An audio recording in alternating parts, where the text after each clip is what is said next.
வணக்கம். இன்றைய தலைப்புச் செய்திகள். புதுச்சேரியில் காங்கிரஸ் பாஜக பயங்கர மோதல். பாஜக அலுவலகம் முற்றுகையிடப்பட்டதால் பதற்றம். தமிழக வெற்றிக் கழகத்தில் செங்கோட்டையனுக்கு புதிய பதவி. தேர்தல் முதன்மை கண்காணிப்பாளர் பட்டியலில் இடம் கொடுத்தார் விஜய். உலக தாய்மொழி தினத்துக்காக EPS போட்ட ட்விட்டர் பதிவு. காவி உடையுடன் திருவள்ளுவர் படம் இருந்ததால் புதிய சர்ச்சை. தமிழக வெற்றிக் கழகத்திடமிருந்து வந்த அழைப்பை நிராகரித்து திமுக கூட்டணிக்குள் தொடர்வதாக திருமாவளவன் தகவல். RSS வாலாட்ட முடியாத ஒரே மாநிலம் தமிழ்நாடுதான் என்று காட்டம். கமல் ரஜினி இணைந்து நடிக்கும் புதிய திரைப்படம் தெரிக்கும் வீடியோ வெளியானதால் ரசிகர்கள் மகிழ்ச்சி. இனி விரிவான செய்திகள். புதுச்சேரியில் பாஜக காங்கிரஸ் இடையே ஏற்பட்ட மோதலால் பதற்றம் நிலவுகிறது.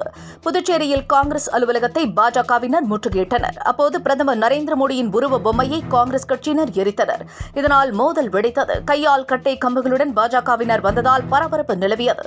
தள்ளுமுள்ளு ஏற்பட்டபோது போலீசார் அங்கு விரைந்து வந்து நிலைமையை சரி செய்தனர். தமிழக வெற்றிக் கழகத்தில் செங்கோட்டையனுக்கு புதிய பதவி அளிக்கப்பட்டுள்ளது. அதிமுகவிலிருந்து நீக்கப்பட்ட செங்கோட்டையன் தாவேகாவில் இணைந்தார். ஆனால் அவருக்கு முக்கியத்துவம் கொடுக்கப்படுவதில்லை என்று புகார் எழுந்தது. இந்த நிலையில் தமிழக வெற்றிக் கழகத்தின் தேர்தல் முதன்மை கண்காணிப்பாளர் பட்டியலில் செங்கோட்டையனுக்கு விஜய் இடம் கொடுத்திருக்கிறார். உலக தாய்மொழி தினத்தையொட்டி EPS வெளியிட்ட ட்விட்டர் பதிவு பெரும் சர்ச்சையை ஏற்படுத்தியுள்ளது. உலக தாய்மொழி தினத்தையொட்டி EPS இன்று ட்விட்டர் பதிவை வெளியிட்டார். தமிழுக்கும் தமிழருக்கும் அதிமுக என்றென்றும் அரணாக விளங்கும் என்றும் அவர் பதிவிட்டிருந்தார். ஆனால் அதனுடன் காவி உடையில் உள்ள திருவள்ளுவர் படத்தை EPS பதிவிட்டிருந்தது பெரும் சர்ச்சையை ஏற்படுத்தியுள்ளது. பாஜகவுடன் கூட்டணி வைத்ததால் இப்படி நடக்கும் என்று நெட்டிசன்கள் கமெண்ட் செய்து வருகின்றனர்.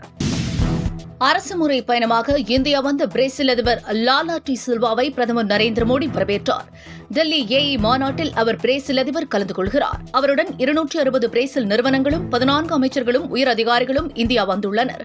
அரசியல் அதிபர்களுடன் பிரதமர் நரேந்திர மோடி பேச்சுவார்த்தை நடத்தவுள்ள நிலையில் பாதுகாப்பு, டிஜிட்டல் மற்றும் எனர்ஜி உள்ளிட்ட துறையில் புதிய ஒப்பந்தங்கள் கையெழுத்தாகும் என்று எதிர்பார்க்கப்படுகிறது.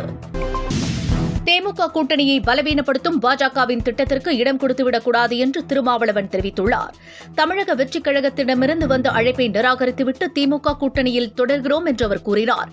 இதற்கு மார்க்சியமும் அம்பேத்கர் அரசியல்தான் காரணம் என்று அவர் குறிப்பிட்டுள்ளார். பாஜக RSS வாலாட்ட முடியாத ஒரே மாநிலம் தமிழகம் என்றும் திருமாவளவன் கூறியுள்ளார்.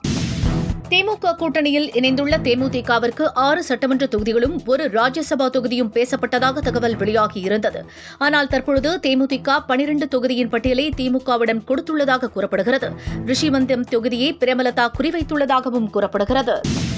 அதிமுக கூட்டணியில் தேமுதிக இணையாததால் கூட்டணியில் உள்ள மற்ற கட்சிகள் குஷியாகிவிட்டனவாம். தேமுதிகவிற்கு பேசப்பட்ட தொகுதிகளை தங்களுக்கு பங்கிட்டு வழங்க வேண்டும் என்று அவை டிமாண்ட் செய்து வருகிறதாம். குறிப்பாக அமமுக இரட்டை இலக்கத்தில் தொகுதிகளை கேட்டு வருகிறதாம்.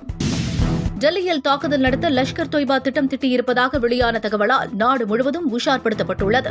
வழிபாட்டு தலங்களை குறிவைக்கப்பட்டுள்ளதாக கூறப்படுகிறது. இதன் காரணமாக முக்கிய இடங்களுக்கு வழிபாட்டு தலங்களுக்கும் பாதுகாப்பு கொடுக்கப்பட்டுள்ளது.